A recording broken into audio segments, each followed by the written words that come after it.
So when we're building homes, a lot of consumers right now want to have more comfort. They're looking to the experts. We have a few with us today, and we're going to be talking about air tightness details, ventilation, and what do those numbers mean when we're talking high performance build. Joe, why don't you tell us, how do we look at air tightness? Well, when I look at air tightness on homes, again, we see a lot of existing homes. We're working with new construction homes, and we realize that you could effectively graph all these leakage of homes, on a scale where you've got basically like a leaky corn crib, cardboard box of a house, and then at the other end of the spectrum, you've got something that's more like an airtight cooler, right? And the first thing I want to know if I'm dealing with an existing home is where is it along that spectrum of air tightness. Now, typically insulation levels are proportional to that. So typically a drafty, leaky house is probably going to have, poor insulation in general. As people have done better and better air sealing to a home, their insulation is generally kind of following along your air sealing and insulating. And in your high performance builds, well, you're super airtight and you're super insulated. So the insulation generally is like I said, kind of proportional to the air leakage. But air leakage is huge. I mean, when we do energy modeling, that's the one thing that really can determine the size of the mechanical systems is how leaky the home is, right? So the tighter the house is, the smaller the mechanicals, the heating, cooling needs to be. The leakier it is, the bigger it needs to be. So looking at building leakage is huge for us. So Sean, why don't you talk a little bit about the insulation that you guys are putting into some of the homes you're working on? Yeah. So when we start off a project, it's nice to have some numbers to just kind of get us going. And so when it comes to high performance, um, we normally would have an R20 R value of below the slab, R40 walls, R10 windows, and then ideally an R60, 80 for insulation. And so people are like, oh my God, like that's massive. And you're like, yeah, well, normally we would just be putting insulation in between our structural members. So in our studs or walls, we got 2x6s typically, 69 centers. You're like, okay, we've got a void space. We might as well fill it with insulation. But now we're looking and saying, well, we actually need to put a sweater on our home, especially in being in a cold climate. We need to put a sweater on. Well, what's the value of that sweater? And what's nice though is when you start with those numbers, like we know you can't really get an R10 window. So all of a sudden we know we're going to probably settle like maybe at an R6 or R4, but how does that affect the different other elements of the building? And so can you kind of, pull and push different insulation values depending on the model? Because model is going to depend on location, it's going to depend on wall assemblies, but starting off with those basic numbers to just put into the model and kind of look at saying, oh, you know what, we actually could probably settle at like an R32 in Vancouver, which seems to be, very typical of what we end up getting. But then it's like, okay, well, what wall assembly of structural materials and insulation can do that? Is it a double stud wall? Is it a outstillation wall? But having numbers to just start the conversation are just critical. Yeah, and then and depending on what kind of wall assembly you choose, there's going to be the material cost and the build cost of it. Some wall assemblies are just, are going to involve more labor and other ones less labor. I mean, you want a high performance, a cost-effective high performance wall. Maybe it's going to be offsite constructed and on-site assembled, right? To really kind of maximize you bang for your buck on some of those wall assemblies. They're just some of them are very difficult to put together well on site.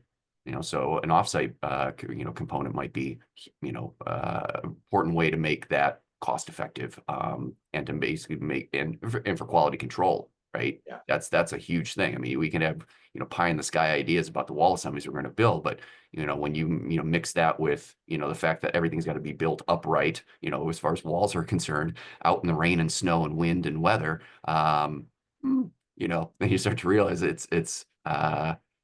might be easy to make a house of cards, but if you're doing it on a train, that's not going Yeah. to work out well for you, So all of that can be considered during your pre-planning, process when you're putting the whole, plan together. Yeah, and that's where like offsite walls just really make sense in high performance because you're getting the structure, which again, we all need no matter what you're doing. I mean, that's been there since we ever try to create any type of shelter. But now that our offsite components are giving us low embodied carbon insulation products, all of our air barriers, WRB, so water resistant barriers, air control layers, even vapor control layers, is all coming to site quickly. And so within a week, we're seeing homes being erected from foundation to being fully enclosed. And then the next week, the windows get installed. And so now, 2 weeks, we've gone from nothing to being locked up. It is amazing to see. And the fact like that shell is hitting all of our high performance numbers from an air testing standpoint, but then also from the R values of that sweater. So it's just really exciting to see, the change of people looking at numbers, being able to have models, to have verification that the models, hit our targets when it comes to our energy, and ideally that energy scores turn into a more comfortable, healthy, resilient building. And now, we look at mechanical systems, we're moving towards more electrified mechanical systems, providing heat pumps that are doing heating and cooling, and then also putting fresh air machines into our homes to give us that constant fresh air that we now have in these airtight boxes. Yeah, that's been a big deal. So right now, just our basic code houses require it permitting a manual J, furnace heating, furnace and AC sizing to be submitted with your permit application, right? So they want to know that you got somebody running the numbers to make sure that you're just not, kind of looking at them, that looks about as big, that looks about the right Yeah. size system. I'm like, no, this again, our high performance homes have tighter tolerances. We don't have as much error to be wrong with the size of equipment. So we needed to run some calculations. Manual J at the very least, Energy Star, or I'm sorry, energy modeling, using REM rate or Ecotrope or something. If you're doing super high performance, now you're using probably the passive house, planning package, right?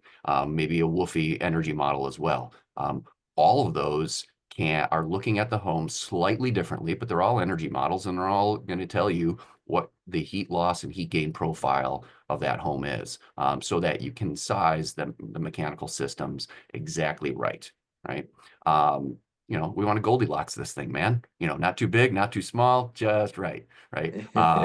And I tell homeowners, I was like, well, isn't bigger better? I'm like, I don't know. You want bigger shoes? You want bigger pants?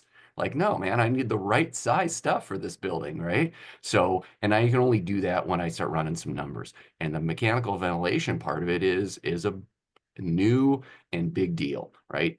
Traditional homes didn't have mechanical ventilation because the house enclosure did all the ventilating, right? It was a leaky box, right? Air Yeah. quality was fine, except maybe in fire season. But generally, you got outside air leaking into the house. There's your good air quality. Your comfort and efficiency was horrible, right? So we tighten the place up, we improve comfort, we improve efficiency, we downsize our heating cooling systems, but we need to take some of that savings and invest in mechanical ventilation. We need to mechanically bring in filtered fresh air to the home and put them, deposit it in the right spots. We had a house just recently, again, fairly tight, would have built 20 years ago, would have satisfied code today, never had a mechanical ventilation system installed because back 20 years ago, it wasn't even a thing in the code. So now they're thinking they've got, 6 people that sleep on that second floor all night long. And so the plan is to get an ERV installed to serve the second floor, right? Just to extract stale air from bathrooms and hallways and deliver fresh air over their heads at night as they sleep in the house, right? Perfect place to have an independently ducted fresh air, exchange system, right at the second floor where they're unconscious for 8 hours a day. Yeah. Let me wash some cool, some fresh air over your face as you sleep. So, but that's a new thing for a lot of folks that, to realize they need that piece of equipment in their high performance home. Yeah, and Joe, I'll just add like another device that we now incorporate with when it comes to fresh air is having an indoor air quality monitor. I never would have thought that I would have traveled to places either on vacation or wherever and have my either my mobile indoor air quality monitor or my stationary one in the office. But to have that data to say, why am I yawning? Oh, I'm not yawning because I'm tired. I'm yawning because I've sucked up all the oxygen in my space and my body's telling me I need more oxygen. I'm like, okay, either go hit the boost mode on the HRV, or open a window or open the door to ensure fresh air. Yeah. This data that we're now collecting and understanding is really making our space just so much better. And again, we spend anywhere between 70 and 90% of our lives now in boxes. We need to make sure that those boxes are healthy and comfortable, and having the data, having the numbers matter. So yeah, great info. Well, I mean, years ago, we had manually controlled heating, right? You had manual knobs on things. You didn't have a therm. I mean, it was Yeah, years after having I heating mean, systems before we incorporated automatic thermostats that would turn the heat on and off and keep your heat within like 5 degrees, right? yeah, And then, yeah, and by that point, by the time we established that, we incorporated air conditioning into homes, and so the air conditioner was able to kind of benefit from that thermostat, control. We need that same on-demand control for our ventilation systems. I mean, when ventilation got incorporated into homes, it was, again, we're going to run some numbers. We're going to say, this is what the prescriptive ventilation rate ought to be for this house. This is how many people, this is how big the place is. Here's how many CFM we need for this house. Okay, but, if the place is going to be empty for 10 hours a day, does it need to be running, yeah. at that rate while it's empty? If we have guests over, is that rate going to be enough to handle things? So on-demand controls for ventilation is, I think, an inevitable change, right? We need to have, I mean, we've got a thermostat, we've got a humidistat. Now we need, our air quality stat, our IAQ stat, if you will, right? It's an objective measurement of what's in the air, right? And it's operating that equipment, to avoid problems, or just to flush that stuff out as it builds up. It's You're funny bringing when up, you talked about manual. Sorry, Audrey, just my last yeah. comment, just talking about manual. I was like, I thought you were gonna say, put another log on the fire, another, bunch of coal into the to keep things going. I mean, you think of the technology we've advanced to from, that level of what did we need to do to create our homes comfortable, to now, you're right, they're very smart.